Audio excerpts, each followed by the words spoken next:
சாய் கிச்சனில் இன்றைக்கி வந்து ஹோம்மேடு பன்னீர் தான் செய்ய போகிறோம். வீட்டிலேயே நல்லா ஈஸியாக அதை செய்யலாம். அதுக்கு வந்து நான் ஒரு 2 லிட்டரு பால் எடுத்திருக்கேன். நல்லா திக்கான பாலாக எடுத்துக்கோங்க. தண்ணி கண்டிப்பாக சேர்க்கவே கூடாது. 2 பொருளை வச்சு தான் செய்ய போகிறோம். அடுத்ததாக ஒரே ஒரு லெமன், நல்லா பழுத்த லெமனாக எடுத்துக்கோங்க. இப்போ வாங்க இதை எப்படி செய்கிறதுன்னு பார்க்கலாம். இப்போ அடுப்பை ஆன் பண்ணி இதை காய வச்சுக்கலாம். இது நல்லா கொதித்து வரணும்.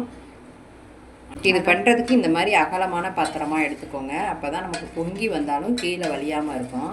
இப்போ இது நல்லா கொதித்து வரட்டும். இப்போ இது நல்லா இன்னும் நுரைச்சி வரணும்.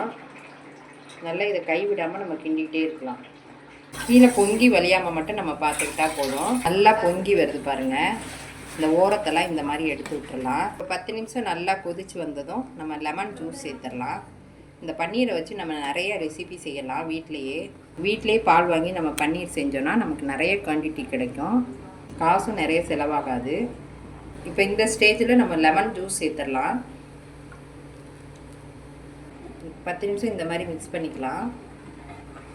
இப்போ பாருங்கள், லெமன் ஊற்றினோன்னா நல்லா திரிஞ்சு வருது பாருங்கள் பால். இந்த மாதிரி வரணும். இன்னுமே இது நல்லா மிக்ஸ் பண்ணி விட்டுட்டே இருக்கலாம்.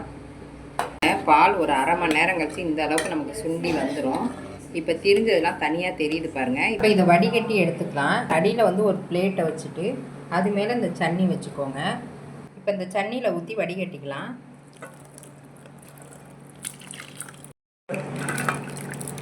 இப்போ இது நல்லா வடிஞ்சிருச்சு. இப்போ இதில் வடித்த தண்ணியை வந்து நம்ம காய்கறி வேக வைக்கிறதுக்கு யூஸ் பண்ணிக்கலாம். அதை வேஸ்ட் பண்ண வேணாம். இந்த தண்ணி வந்து ரொம்ப சத்தானது. ஆனால் இன்றைக்கே தான் நம்ம செஞ்சிடணும். ஸ்டோர் பண்ணிலாம் வச்சு செய்யக்கூடாது. நார்மல் தண்ணி ஊற்றிட்டு இதை 2 வாட்டியை நல்லா அலசிக்கலாம்.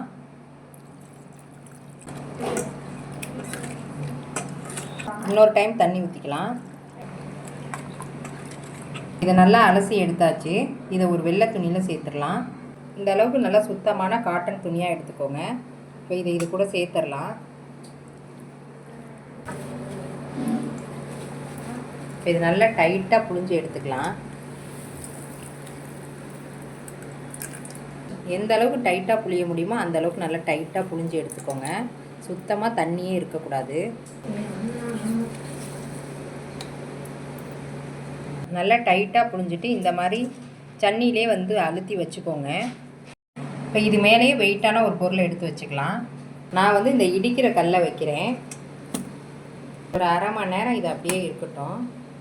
இது செட் ஆகிடுச்சான்னு எடுத்து பார்க்கலாம்.